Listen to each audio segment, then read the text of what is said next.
Subscribe Indian News Analysis channel and press the bell icon for the latest defense updates. आईने हिंदी के एक नए episode में आपका स्वागत है, जहां आपके लिए लेकर के आते हैं डिफेंस की टॉप अपडेट्स को। और आज के अपनी अपडेट की शुरुआत करेंगे Spanish company avarice aerospace and defence को लेकर के आई एक अपडेट से। स्पेनिश कंपनी इस समय इंडियन मार्केट को टारगेट कर रही है और इसने महिंद्रा की जो ALSV है उसमें अपने 120 mm के जो एलाकरेट मोर्टार्स है उनको इंटीग्रेट भी कर दिया है। जी हाँ, कंपनी के द्वारा ये क्लेम किया गया है कि उन्होंने अपने एलाकरन मोटार जो कि 120 mm का है उसे ALSV चेसिस पे इंटीग्रेट किया है। दरअसल इस व्हीकल का निर्माण भारतीय फर्म महिंद्रा के द्वारा किया जाता है। और अगर हम आपसे बात करें ALSV के बारे में तो इस समय ये प्रोडक्शन में उतार दी गई है और इंडियन आर्मी ने तकरीबन 1300 यूनिट्स का जो ऑर्डर है वो महिंद्रा को दिया भी है। और माना जा रहा है कि ये जो व्हीकल है ये काफ़ी ज़्यादा कैपेबल है और इसके रियर साइड में जो मोटार है उसको माउंट किया जाएगा। और जिस वेरिएंट में मोटार को माउंट किया जाएगा वो प्रोटेक्टेड केबिन के साथ में आएगी जिसमें 2 दरवाजे होंगे।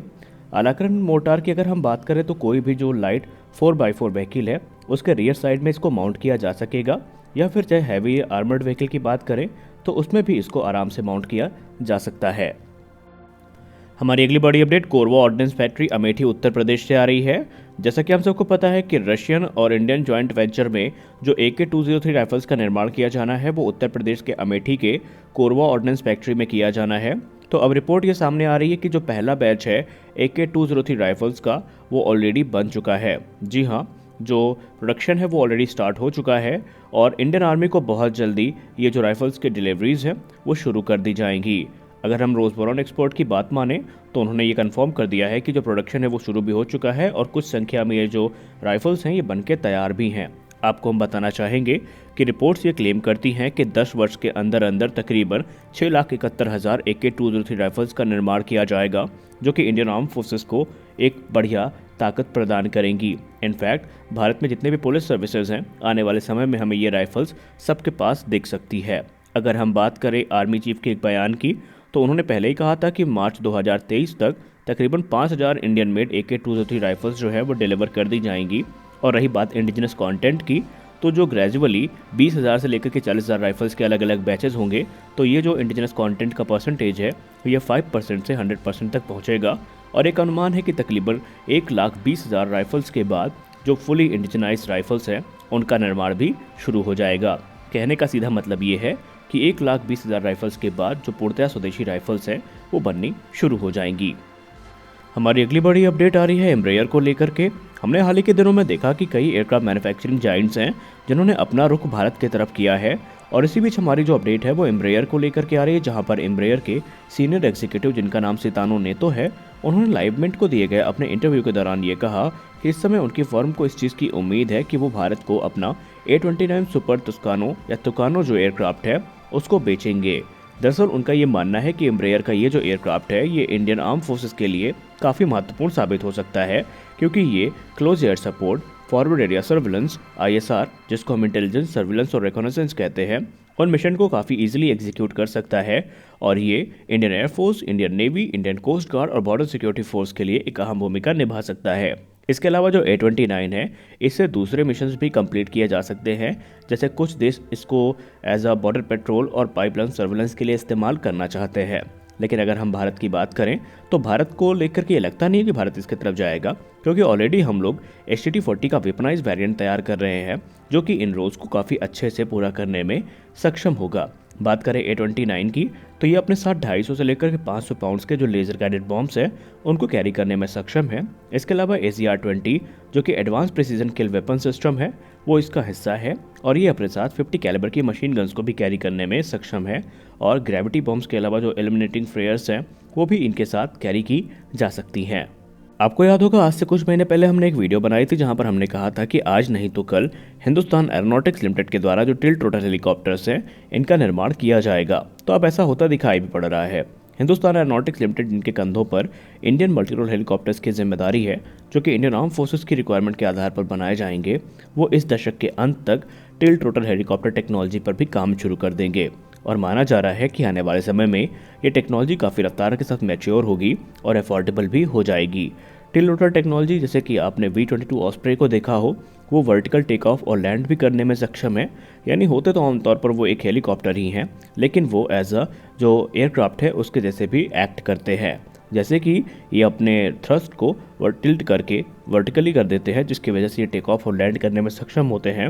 और वही थ्रस्ट अगर बैकवर्ड चला जाता है तो ये एज अ एयरक्राफ्ट आगे बढ़ते हैं। हालांकि मैंने समझाने में काफ़ी मामले को कॉम्प्लेक्स कर दिया है, लेकिन इन हेलीकॉप्टर्स का निर्माण हिंदुस्तान एरोनॉटिक्स लिमिटेड के द्वारा किया जाएगा। लेकिन माना जा रहा है कि ये काम इतना आसान भी नहीं होगा, क्योंकि ये टेक्नोलॉजी अभी भी काफ़ी ज़्यादा क्रिटिकल है और इसको बनाने में काफ़ी ज़्यादा रिसर्च लगने वाली है।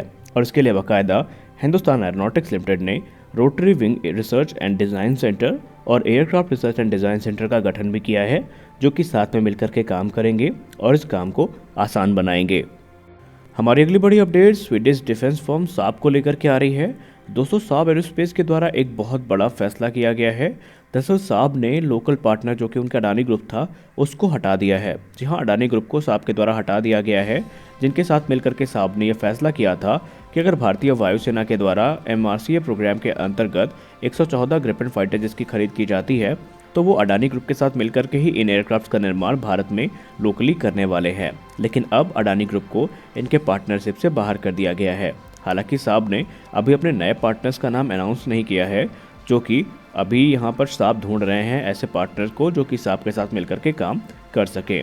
आपको बताना चाहेंगे, वर्ष 2017 में साब और अडानी ग्रुप ने साथ में मिलकर के काम करने का फैसला किया था और ये कहा था कि ग्रिपेन ई फाइटर जेट्स अगर इंडियन एयरफोर्स के द्वारा सेलेक्ट किए जाते हैं तो इनका निर्माण भारत में ही किया जाएगा।